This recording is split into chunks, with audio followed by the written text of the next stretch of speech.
où on a la chance d'accueillir Denis Lavande et on en est très très heureux et très honoré voilà, pour l'effrayable lecture. La bite fuyante, qui n'est jamais double, je veux dire, mais toute ratatinée, d'une certaine manière, il rentre en lui-même, j'essaie d'être clair, jamais son visage ne trahit la moindre émotion. L'horreur grondassait très loin vers les steppes de l'Est. On comptassait sur le grand frère pour leur botter les fesses. On russait rien, comme on disait quand on disait, et sinon il fallait bien s'occuper de la récolte en cet été 39. Les sous d'abord, on n'était pas protestants pour rien. Et bientôt nous fêtasserons Noël à Moscou. Et après, pourquoi pas, nous allasserons jusqu'en Mongolerie. Même en Mongolerie seront nazis comme nous. Et voilà que la guerre finissera, que tout allassera pour le mieux au monde. Et les enfants aussi.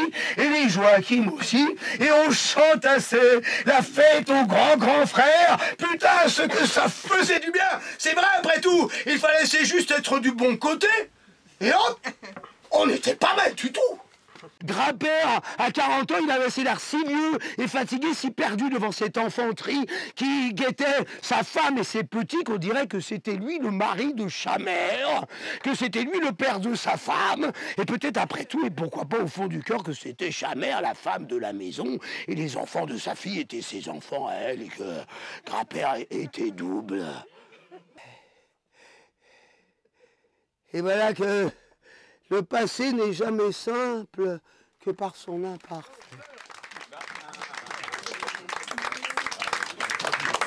Bravo.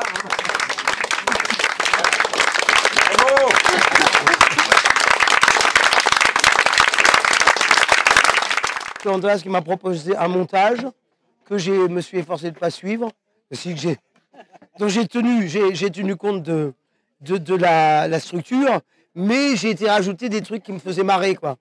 J'avais écrit une proposition pour Denis, et après je lui ai dit, bah, tu respectes la proposition ou pas. Donc il a respecté d'une certaine manière l'enchaînement, le début, le milieu, la fin surtout.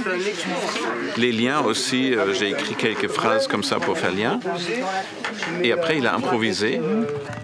Puis en fait j'ai un faible quand même pour les écritures, les mots monstrueux. Et après, j'étais assez ému parce que je me souvenais des moments où, quand je l'avais écrit, je voyais très bien, parfois, hein, pas toujours, mais parfois je voyais exactement le moment où les mots étaient sortis comme ça, et les réentendre, en fait, dans un autre contexte comme ça, était très émouvant. Donc.